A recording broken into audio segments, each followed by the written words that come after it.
सब कुछ हम कर रहे हैं या हमारा प्रारब्ध हमसे सब कुछ करवा रहा है? देखा जाए तो हम कुछ नहीं कर रहे, हमारा प्रारब्ध ही हमसे सब कुछ करवा रहा है। जी हाँ। अब आप बोलोगे कि हम करते तो है इतना कुछ, आप कुछ नहीं करते। यूँ कहे कि कोई कुछ नहीं करता, बस हो जाता है। क्योंकि जब मुसीबत आती है तो हम सोचते हैं कि अब क्या करें, अब क्या करें, लेकिन जैसे ही मुसीबत टल जाती है, ओ इतनी आसानी से टल गई। होता है ऐसा, बहुत सारे लोगों की लाइफ में होता है, लेकिन हम बाद में जाके पता लगता है कि ऐसा होना था, कितनी आसानी से ये समस्या टल गई। जैसे कि बहुत सी बार हमारे सर में दर्द होता है, हमें स्कूल नहीं जाना होता तो हम बहाने लगाते हैं कि आज मेरे सर में दर्द है, आज मेरे पेट में दर्द है। लेकिन दूसरी दिन जब जाते हैं तो उससे पहले हम सोचते हैं क्या बताना है, कल क्या बताना है, तो उसकी टेंशन में हम बहुत ज़्यादा टेंशन लेते हैं। लेकिन जैसे ही हम स्कूल जाते हैं तो स्कूल के गेट तक हम सोचते ही जाते हैं। यूँ कहें कि जब तक टीचर हमारे सामने नहीं आ जाता, जब तक हम सोचते ही रहते हैं कि क्या बताएंगे, क्या पेट दर्द बताएंगे, सर दर्द बताएंगे, या और कुछ बताएंगे, पैर का दर्द बताएंगे, या और कुछ बताएंगे। लेकिन होता कुछ अलग ही है कि हम जो सोच के गए थे वो तो हम बताते ही नहीं, बताते कुछ अलग ही है कि जो उस टाइम मुँह में से निकलता है। तो क्या हुआ, आपने किया? नहीं किया ना। आप तो इतनी बड़ी समस्या लेके बैठे थे, वहाँ तो कुछ अलग ही होना था। इसलिए जो होना है वो होकर रहेगा। देखा जाए तो आज हमारे कल्चर में हो क्या रहा है कि साधु महात्माओं को गालियाँ दी जा रही हैं, तो वो भी तो कहीं ना कहीं कुछ ना कुछ, क्योंकि कलयुग चल रहा है तो कलयुग कहीं तो अपना असर दिखाएगा ना, कि तोड़ मोड़ बातें बना दी जाती हैं, फिर उन्हें गालियाँ दी जाती हैं। तो मतलब आज हमारे इस युग में तो साधु महात्माओं तक की इज्जत नहीं है, क्योंकि ये कलयुग अभी चल रहा है।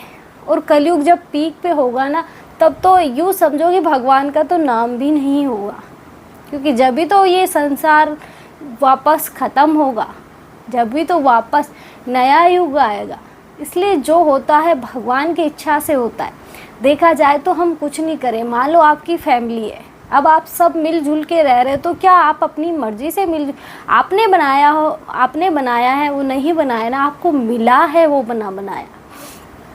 देखा जाए तो मान लो आज आप सब कुछ मिलजुल के रह रहे हो, जैसे ही किसी एक मेंबर की आपके फैमिली में एंट्री हुई तो आपका फैमिली बिखर गया। तो वो आपने किया नहीं, वो होना था इसलिए हो गया। लेकिन हम दोष देते हैं कि इसके आते ही ये सब हो गया, बहू आ गई तो हमारा घर बिखर गया। नहीं, वो बिखरना था, क्योंकि तुम्हें भी तो पता चले ना, जब तुम बहू बन के आए थे तो तुमने भी तो ये सब झेला था ना, तो अब तुम भी ये सब झेलो। इसलिए जो होना है वो होकर रहेगा। जैसे बहुत से लोग हम देखते हैं, बहुत से कुछ नहीं होता, फैमिली में कोई नहीं आता, फिर भी वो दिन रात लड़ाई झगड़े करते रहते हैं।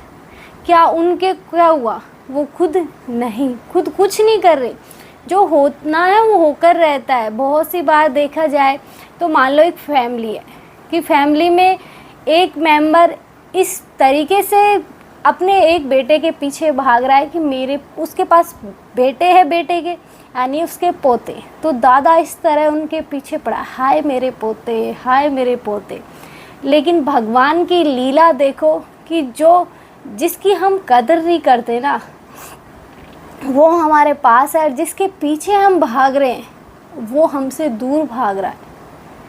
कि ऐसे ही ये बेटा अपनी फैमिली को छोड़ के बाहर शिफ्ट हो गया।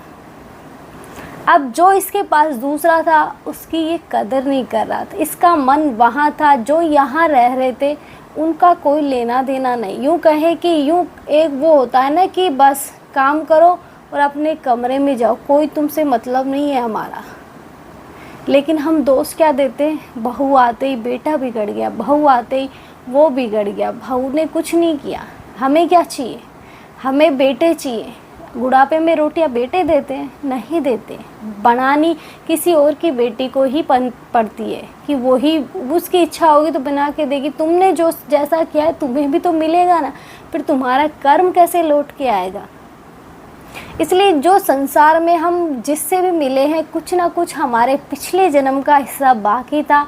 हम तभी तक उनके साथ रहते हैं जब तक वो सारे जो इससे हमारे कर्ज थे उतारने बाकी हैं वो उतर नहीं जाते, तब तक हम वहीं रहते हैं। यूँ कहें कि हम जा भी नहीं सकते। और जैसे ही वो ख़त्म हुआ प्रारब्ध, हम यूँ कहें एक पल वहाँ नहीं रुकेंगे, या यूँ कहें कि हमारा प्रारब्ध हमें वहाँ नहीं रुकने देगा, वो तुरंत हमें वहाँ से निकाल देगा। इसलिए समय कब पलटेगा हमें नहीं पता, कि जो होना है वो होकर रहेगा।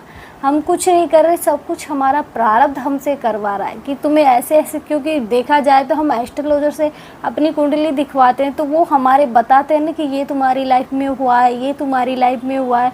तो जब इतना सब कुछ वहाँ लिखा हुआ है तो हम क्यों बोलते हैं कि हम कर रहे हैं। इसलिए ये सोचो कि जो हो रहा है अच्छा हो रहा है, और अपनी लाइफ को ईजी बनाओ, टेंशन कम करो और नॉर्मल लाइफ जीने की कोशिश करो। किसी को दोष मत दो। क्या मतलब है हमें किसी को दोष देने से, उसने हमारा क्या बिगाड़ा है। लेकिन हम तो बड़े मतलब बन जाते हैं ना कि हाँ उसने गलत बोला है तो उसको 2-4 गालियाँ सुनानी है। आप भी सुनने के लिए तैयार हो जाओ, आगे आपको भी सुननी है। इसलिए जो बोलो सोच समझ के बोलो। आज के लिए इतना ही। जय श्री राम। मिलते हैं नेक्स्ट वीडियो में नए टॉपिक के साथ।